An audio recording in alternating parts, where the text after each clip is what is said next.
Y ahora quisiera presentar a nuestra flamante presidenta de ISPOR, Camila Kirtland.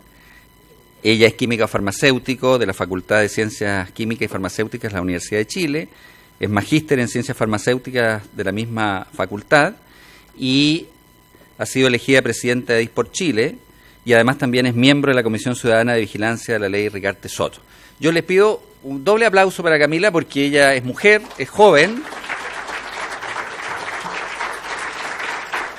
y por lo menos en ISPOR no estamos cometiendo el error de la concertación, de tener a los viejos apernados, sino que promovemos a las nuevas generaciones.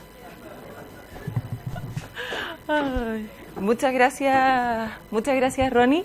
Yo la verdad es que voy a cambiar un poco el esquema de esta serie de presentaciones, porque primero porque soy un poco hiperkinética y segundo porque habitualmente me toca presentar después de Manuel o después de Ronnie, donde la gente lleva media hora escuchando muy atentamente y ya la capacidad de poner atención disminuye considerablemente, así que lo que voy a hacer es que voy a iterar con ustedes. Y así que les pido que participen conmigo para que esto sea más interesante y puedan sacar algo en limpio de toda esta exposición, ¿sí? Entonces, la siguiente charla se denomina Ley Rigarte Soto, una respuesta a las necesidades de los pacientes. Entonces quería partir poniéndoles a disposición la pregunta a ustedes. ¿La Ley Rigarte Soto es una respuesta a las necesidades de los pacientes? Aquí tenemos agrupaciones de pacientes en el público. Por aquí me dicen que no. Piga, yo te estoy mirando en este momento. ¿Es una respuesta a las necesidades de las agrupaciones de pacientes? No necesariamente la tuya, pero lo que tú has visto de las agrupaciones de pacientes. Es un avance. Perfecto. ¿Alguien tiene otra opinión al respecto? Profesor, usted también puede participar si tiene algo que decir. Siempre tiene algo que decir, pero... ¿No? Ok. Entonces se los planteo de otra forma. ¿Puede la ley Rigarte Soto ser una respuesta a las necesidades de los pacientes? Y fíjense bien cómo está planteada la pregunta. ¿Puede la ley Rigarte Soto ser una respuesta a las necesidades de los pacientes? Por ahí dicen que no, ¿cierto? ¿Por qué no? Perfecto. Es un tema semántico, pero finalmente pasa a ser muy relevante a la hora de discutir este tema, ¿sí? Porque en Chile de repente se nos olvida en la discusión y de hecho cuando uno mira esta pregunta salen a la discusión conversaciones, por ejemplo, de determinadas agrupaciones de pacientes. Por ejemplo, la Federación Chilena de Pacientes con Enfermedades Poco Frecuentes, ¿sí? Que han aparecido, ¿cierto?, en los medios diciendo la ley Rigarte Soto no me resolvió mi problema, ¿sí? Y ahí tenemos un tema pendiente. Entonces, ¿por qué? ¿Y por qué esperamos que la ley Rigarte Soto resuelva este problema? Cuando en realidad nuestro sistema de salud cuenta, ¿cierto?, dependiendo de cómo lo analicemos, con al menos 3 regímenes, ¿cierto? El primero de ellos, el régimen de prestaciones del sector público, de la ley 18.469 del 85, que trajo la modalidad de atención institucional y la de libre elección con sus respectivos aranceles. El régimen general de garantías en salud, que nos trajo las garantías explícitas en salud. Y finalmente, el régimen que establece la ley Rigarte Soto. Entonces la pregunta es, ¿qué es lo que estamos esperando realmente que resuelva la ley Rigarte Soto? Ya que estos determinan la cobertura de prestaciones y tecnologías sanitarias en nuestro sistema de salud. Y como vamos a ver a continuación, hemos ido avanzando, ¿sí? Porque inicialmente el régimen de prestaciones del sector público, que esto es importante porque hablamos de prestaciones en salud, ¿cierto?, consideraba, por ejemplo, cómo priorizaba. Dependiendo del costo de las prestaciones, la efectividad, y en algunas apelaciones a la Corte Suprema incluso se veían algunos argumentos como las prioridades del Ministerio de Salud y la eficiencia de la asignación del financiamiento, cuando se financiaban estas prestaciones. Luego avanzamos al régimen general de garantías en salud, donde ya vimos una lógica de priorización bastante clara, ¿sí?, que partió, ¿cierto?, predominantemente con el tema de la carga de enfermedad. Y empezamos a ver patologías, ¿cierto?, como la diabetes mellitus tipo 2, hipertensión arterial, ¿cierto? Y con todos estos criterios al menos de priorización, y aquí nos aparece el tema que aquí era eficiencia y aquí costo-efectividad, al menos cuando sea posible. Y así llegamos a la ley Rigarte Soto, que al menos tiene estas 3 etapas, ¿cierto? Que está la definición del umbral, la evaluación científica de la evidencia y la elaboración de la elaboración de la recomendación priorizada. Entonces, estamos avanzando en términos de los procesos de priorización. Pero a continuación, la pregunta es si la ley Ricarte-Soto puede ser una respuesta a la necesidad de los pacientes. Efectivamente, y esto es una opinión personal, ¿cierto? Mi opinión es que no, ¿sí? Porque hay un requerimiento básico, basal, para que la ley Ricarte-Soto pueda efectivamente ayudar al sistema de salud a resolver las necesidades de los pacientes. Y es que pueda coordinarse con los regímenes anteriores. ¿Por qué? Porque estamos hablando de tratamientos. Y por lo tanto, cuando empezamos a hablar de tratamientos, si no están coordinados necesariamente con lo que fueron los aranceles anteriores, se pueden generar, ¿cierto?, inducciones de demanda, ¿cierto?, aumento del gasto de bolsillo, por lo tanto, se requiere una coordinación de los primeros regímenes, o al menos del primero, con GES o del primero con el de la ley Ricarte-Soto. ¿Sí? Entonces, asumiendo, vamos a darle porque lamentablemente la ley, ¿cierto?, no lleva un año de entrada en régimen, en régimen, con todos sus elementos, y por lo tanto es difícil entrar a una evaluación con tan poco tiempo, ¿sí? De hecho, todavía no vemos los resultados de la primera etapa de evaluación y de la elaboración de la recomendación priorizada, por lo tanto, vamos a asumir que por lo menos si se generara esta coordinación entre los regímenes, sí, la ley Ricarte-Soto podría, como herramienta empleada por nuestro sistema de salud, dar respuesta a las necesidades de los pacientes.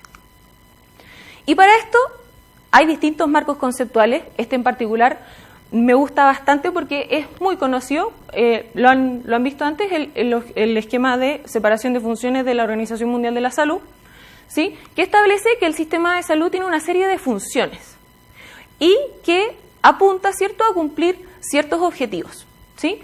Principalmente mejorar la salud de la población, tener capacidad de respuesta a las expectativas no médicas de la población y proveer protección financiera. Que a mí este esquema me gusta, pero ¿y qué hace el sistema de salud para poder cumplir con esto? Bueno, lleva a cabo la función de rectoría, crea recursos, la prestación de servicio, que es la función más clásica que todos conocemos, y el financiamiento. A mí me gusta este esquema, pero me gusta más el del Banco Mundial. ¿Por qué? Porque es mucho más, me parece que es más dinámico, ¿cierto? Es más claro respecto. Imagínense que acá estuvieran las funciones en las perillas de control. Las perillas de control son lo que puede modificar el sistema de salud para generar efectos en la población objetivo, ¿sí? Población objetivo. Y ahí es donde empezamos, o sea, si quisiéramos ver si la ley Ricarte-Soto puede cumplir, o puede responder a las necesidades de los pacientes, lo primero que tendríamos que ver es, ¿qué pasa con estos 3 elementos en la población objetivo? Pero para eso tenemos que saber cuál es la población objetivo, ¿no? ¿Y cuál es la población objetivo de la ley Ricarte-Soto?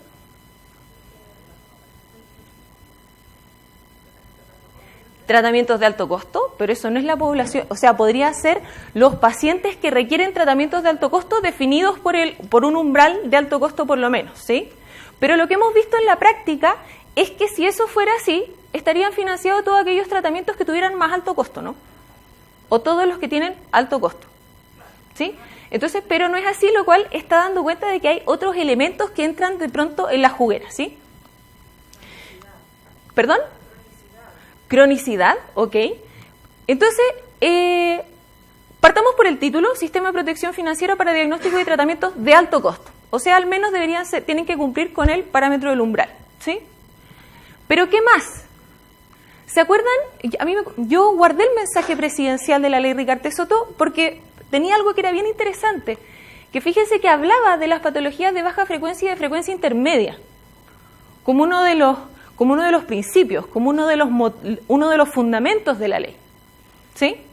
Pero finalmente, y de hecho la ley misma habla de los tratamientos de alto costo para condiciones específicas de salud con sistema de protección financiera, tales como enfermedades oncológicas, inmunológicas, raras o poco frecuentes, ¿sí? Entonces por ahí nosotros decimos ya, puede que haya algo, pero después vemos el primer decreto de la ley Ricarte-Soto, que en definitiva lo que hace es incorporar algunos de los problemas que estaban en el programa de medicamentos de alto costo con sus respectivos tratamientos, pero no todos. Y ese fue uno de los desafíos, porque en realidad, y ese fue uno de los problemas que estamos revisando con las agrupaciones de pacientes, porque la pregunta es, ¿por qué entraron estos y no todos los del programa de medicamentos de alto costo, por ejemplo? ¿Por qué quedaron algunos fuera? ¿Sí? Y que fue la misma interrogante que nos hicimos cuando fue el segundo decreto. ¿Sí? Entonces, no queda muy claro cuál es la población objetivo de la ley, lo cual es el primer desafío, ¿cierto? Nos falta como una definición clara, que es algo que hemos conversado en distintas instancias. Ahora, si me voy a devolver un segundo, si vamos acá a la protección financiera, que es algo que podemos evaluar, ¿cierto? Porque hay información de cómo han ampliado las coberturas al menos. Podemos ver, bueno, cómo han cambiado los beneficiarios entre 2015 y 2017. Entre los problemas que estaban en el programa de medicamentos de alto costo, el 2015, y los beneficiarios que reporta la ley Ricarte-Soto a octubre del 2017. ¿Y qué es lo que vemos? Efectivamente, las coberturas han aumentado. O sea, podríamos hablar que hay un grupo de la población que efectivamente percibe la protección financiera. O sea, si tuviéramos que devolvernos a este monito, diríamos que esta agujita, ¿cierto?, está un poquito más desplazada hacia acá, ¿cierto? O sea, hemos aumentado la protección financiera de este grupo objetivo, que no tenemos muy claro cuál es, pero ha aumentado la protección financiera. Ahora, bueno, ya está.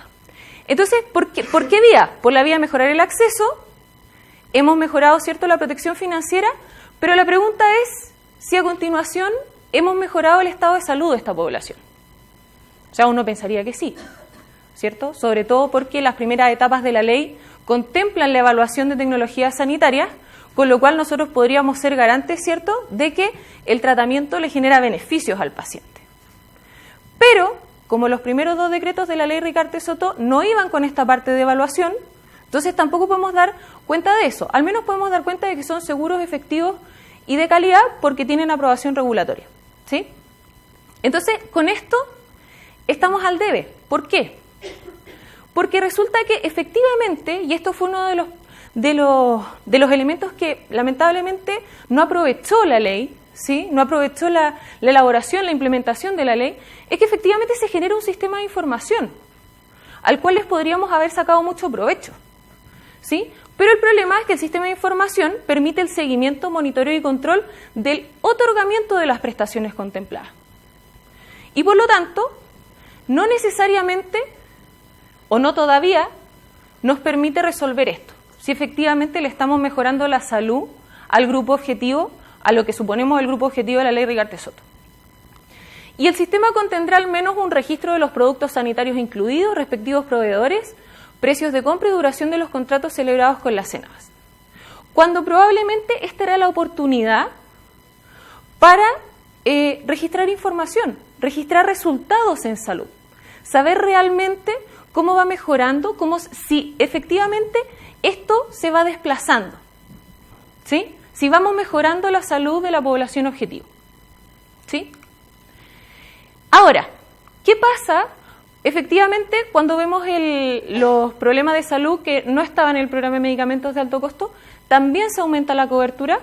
Ahora, aquí se genera un tema que también que es necesario revisar, ¿sí?, y que tiene que ver con la capacidad de respuesta a la necesidad de los pacientes. Y es que estas tres patologías que entraron en el segundo decreto, enfermedad de Crohn, nutrición enteral domiciliaria y diabetes mellitus 1 inestable severa, en enero empezaron a registrar información en periodos distintos, ¿sí? Enfermedad de Crohn en enero del 2017, nutrición enteral en marzo del 2017 y diabetes mellitus tipo 1 en mayo de este año. Y los beneficiarios que señalaban eran estos, que se registraban. ¿Cuáles eran los beneficiarios? A octubre del 2017 efectivamente aumentó la cobertura, Pero cuando miramos el documento, ¿cierto?, que elaboró el mismo Ministerio de Salud, donde se establecía el posible impacto presupuestario de cada uno de estos problemas de salud para incorporarlos en la ley, ¿cierto?, el Ministerio hablaba de estos números. Entonces la pregunta es, ¿dónde están estos pacientes? ¿Por qué no están llegando? ¿Fue una estimación se sobreestimó el número de pacientes? ¿Los pacientes no están llegando? ¿Hay problemas de coordinación en la red? ¿Hay problemas, hay cuellos de botella? ¿Hay capacidades limitadas para resolver estos problemas? Cada uno de estos elementos han sido reportados por los pacientes, ¿sí? Entonces, efectivamente hemos mejorado la cobertura. No sabemos muy bien todavía, no es claro que exista esta condición basal que es necesaria para que la ley Ricardo Soto pueda responder a las necesidades de los pacientes, que es que se coordinen los regímenes que están funcionando, ¿sí? Y que existan capacidades y que existan capacidades instaladas para que se puedan y para que los pacientes efectivamente puedan acceder a sus respectivos tratamientos, porque lo que muestran estos números es que esto podría no estar sucediendo. De hecho, si las estimaciones son correctas, hay un grupo importante de la población que no está accediendo y no se ha levantado información de qué es lo que está pasando en este contexto. Bueno, ¿y qué pasa con la capacidad de respuestas a las expectativas no médicas de la población? Yo no sé si ustedes se acuerdan de estos 7 conceptos. Eran los principios, los fundamentos de la ley Ricardo Soto. Y yo, iterando con los pacientes, porque la verdad eso es algo que he hecho bastante durante los últimos 2 años quizás, probablemente los dos más relevantes, corríjanme si me equivoco, serían estos 2, de todos los que aparecen aquí, y que son justamente los que los pacientes han visto fuertemente mermados durante toda la implementación de la ley, ¿sí? Porque si bien la ley generó una instancia de participación formal de los pacientes, ¿sí?, no es claro, hay problemas respecto, no es claro cuál es el aporte que hacen los pacientes. La Comisión de Vigilancia y Control todavía no ha sesionado por primera vez, ¿sí?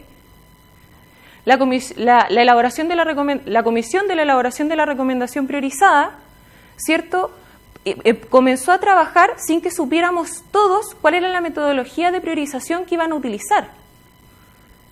Entonces, todos estos mecanismos que podrían haber sido muy positivos quedan en duda. ¿Por qué?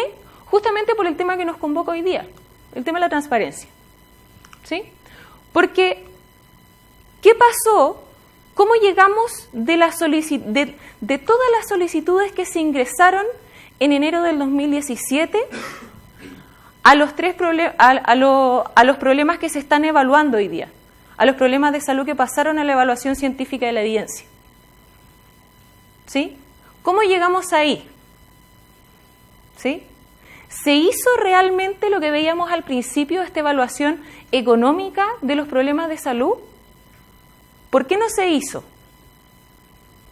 ¿Sí? Porque hoy día sabemos que en realidad se hizo una revisión de literatura de la costo-efectividad de los tratamientos que se estaban evaluando, ¿sí? ¿Y por qué no se hizo la evaluación económica si hoy día en Chile hay grupos de investigación capacitados para hacer esta función?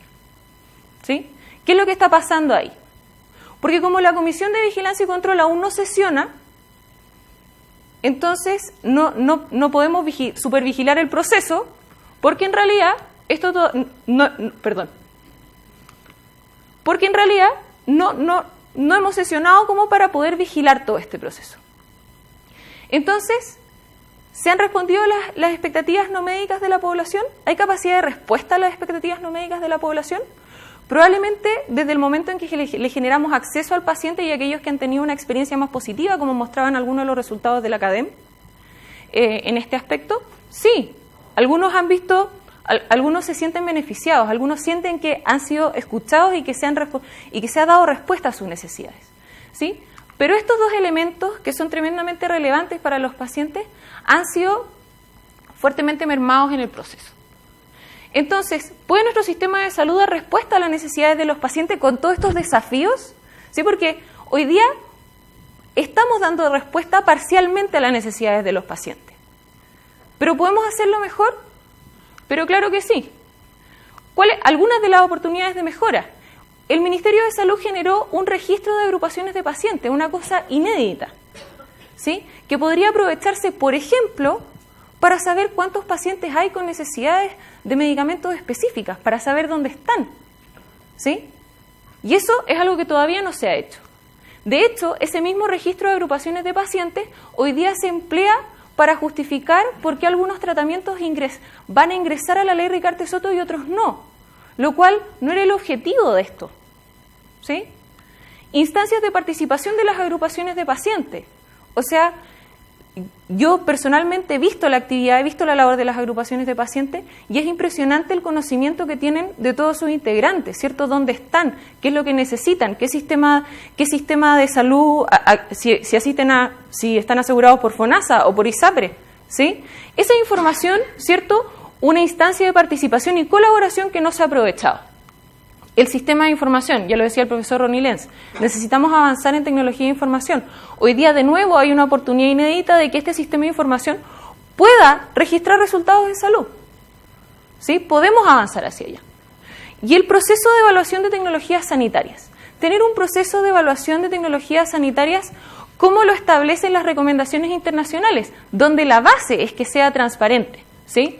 Y si quieren ir más lejos, bueno, estaba el libro afuera del trabajo que se preparó el año pasado el equipo de la Universidad de Chile con el equipo de la Universidad Católica, donde establece claras recomendaciones de cómo establecer un proceso de evaluación de tecnologías sanitarias en nuestro país. Algunos desafíos: la transparencia, por supuesto, definiciones claras. Hoy día todavía no sabemos cómo se va a resolver desde el punto de vista de la priorización el problema de las enfermedades poco frecuentes. ¿Sí? Si se va a priorizar la carga de enfermedad respecto de otros elementos en la elaboración de la recomendación priorizada, por ejemplo. ¿Sí? Como es claro en toda la implementación de la ley que hace falta capital humano. O sea, probablemente una de las posibilidades es que esos pacientes que no aparecen, ¿cierto?, que no están accediendo, que no están utilizando los beneficios de la ley, no estén accediendo justamente porque falta capital humano. ¿Sí? Incentivos a la investigación. ¿Qué va a pasar con toda la reglamentación de ensayos clínicos? Todavía no vemos el reglamento de eso. Entonces, y la experiencia internacional es muy clara respecto de, por ejemplo, cómo abordar el tema de las enfermedades poco frecuentes. El 95% de los países de la OCDE desarrolla instrumentos formales específicos para abordar esta problemática. El 97% de ellos genera incentivos a la investigación y desarrollo asociados a este tipo de medicamentos, ¿sí? El 78% genera iniciativas como la identificación de centros de referencia o mecanismos de pago que permitan que generen incentivos que apunten a mejorar los resultados de este tipo de pacientes. Entonces, la academia se ha dedicado a generar estas soluciones, ¿cierto? La experiencia internacional da señales claras de qué es lo que deberíamos hacer y, sin embargo, al parecer seguimos estancados respecto de cómo podemos seguir mejorando o cómo podemos abordar las necesidades de la población en el contexto de lo que se refiere a la ley Ricarte-Soto, de cómo se hace cargo nuestro sistema de salud de las necesidades de la población objetivo de la ley Ricarte-Soto. Entonces, eso tenía que presentarles. Muchas gracias por su atención.